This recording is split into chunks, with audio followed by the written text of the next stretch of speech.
Kallid sõbrad, kuidas oleks, kui me valmistaksime täna rosoljet? Aga vaadake, sõna rosolje, see kõlab minu kõrvades just nagu segapuder. Ja sellist rosolje nimelist segaputru me täna tegema hakkamegi.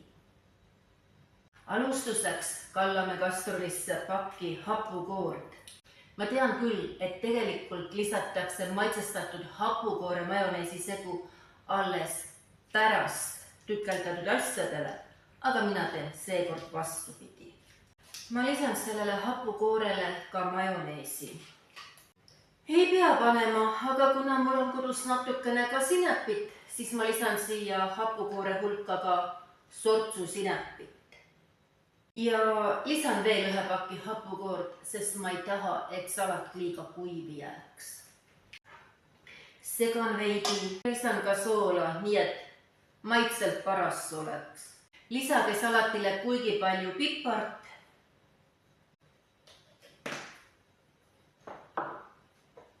Ja suitsupaprikat.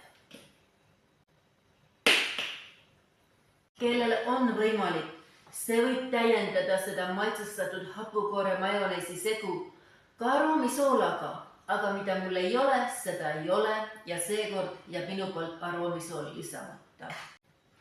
Hapukoore segu on mul maitsestatud ja kellel on probleeme sellega, et kust küll saada roosat majoneesi, teate, siis lisage selle segu hulka punapeedi kuubikuid ja te saate oma roosa majoneesi kätte. Siin karbis on mul tükeldatud hapukurk, punapeed ja sibul. Ma lisan selle kõik siia kastrulisse. Natukene segame seda ja roosa hapukoor ongi juba olemas, näete ise, kergelt roosakas. Nii. Seda, kui kergelt roosakas või sügavroosa kellegi hapukoor on, see sõltub punapeedi kogusest. Minul seda punapeid eriti palju siin sees ei olnud. Ja ükski rosolje ei käi ilma heeringata, nii et ma lisan siia ka tükeldatud heeringa. Ja kui salati sees on juba sibul ja heeringas, siis ei tohiks selle salati sees puududa ka muna. Ja nüüd lisan tükeldatud munakuubikud. Jah, ma tean, et mulle öeldakse, kui sa muudad retsepti, siis see ei ole enam originaalne. Ja mis siis sellest? Kus on kirjas, et me kõik peame olema raamidest kinni ja tegema täpselt nii, nagu keegi kunagi kuskil on öelnud või leiutanud. Ja muide, kui te tahate, et rosoljel oleks väga hea maitse, siis ma soovitan teil lisada rosoljele suitsutatud lõhe kõhuääri. Neid mul parasjagu ei ole, aga ma tean, et nad annavad imeliselt hea maitse. Aga mul on siin natukene lihtsalt muud soolalõhet ja ma topin selle ka salatisse. Aga kui teil on võimalik valida, siis eelistage neid suitsetatud ja rasvaseid lõhe kõhuääri. Kartuli lisamiseks ma võtsin kohe teise lusika, sest ma tean, et kogu kartul mul siia ei mahu, aga midagi ikka mahub ja mis jääb üle, sellest leiutan miskit muud. Ja eirame veel korra originaalretsepti reeglit ja lisame selle salati sisse ka tomatikuubikuid. Mulle tomat meeldib ja minu meelest annab see ainult head maitset.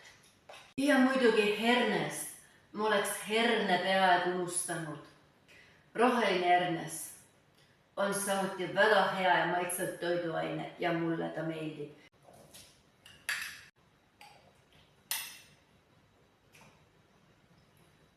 Hernes lisatud ja miskit jäi järele ka.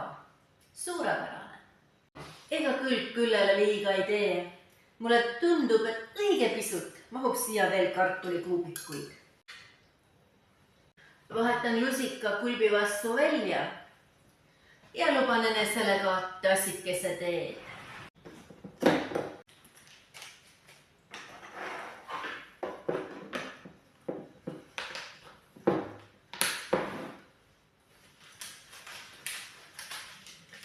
Seekord otsustasin vaarikatee kasuks. ja sellesse tassi käib mul kohe 2 pakki teed, et maitse oleks tugevam ja intensiivsem.